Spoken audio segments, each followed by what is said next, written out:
يقول يا أهل العقول الزاكية كان توحون، أصغوا دقايق موجزة واسمعوني، واصحوا وخلوكم معي لا تسجون، ولخت بعض أوقاتكم فاعذروني.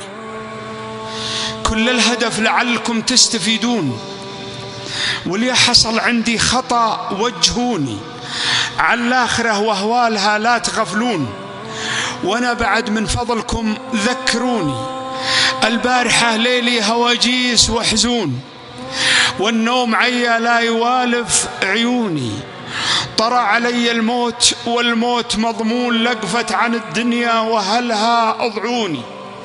وقاموا علي بعض المحبين يبكون، وفي المغسلة مما علي جردوني، وقاموا على جسمي من الماء يصبون، ثم ودعوني عقب ما كفنوني.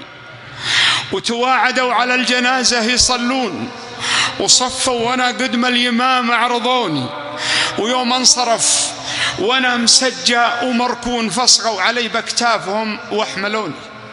ثم اسرعوا بي في خطاهم يحثون، وتعالموا بجنازتي واتبعوني الى منازل عالم ما يدوجون.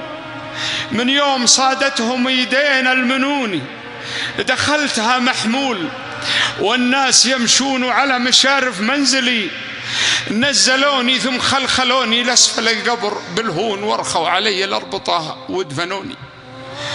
وقفوا وانا في باطن الأرض مدفون، الله يسامح كل من سامحوني. سمعت قرع نعالهم يوم يقفون، وجتني ملائكة القبر وسألوني، ولو يجتمع عندي من الناس مليون توحشوا مني ولو ونسوني. ومسيت في قبري بالأعمال مرهون، وحال التراب وصفت اللبن دوني، وتوافدوا على محلي يعزون، وزاروني الأصحاب ما حصلون. والعلم غير العلم لو كان يدرون، لغيرت الأجداث شكلي ولوني، وأعظم مصيبة لانكشف كل مكنون، في موقف ما أحد على أحد يموني. تكفون يا واعين للباب تكفون، توبوا قبل يوم الندم والغبوني. يوم عبوس فيه فايز ومغبون، تحصى وتقضى فيه كل الديون.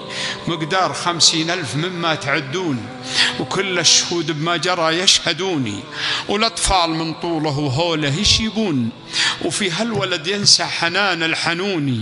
يا الله يلي رحمتك تاسع الكون، إما رحمت الناس ما يرحموني.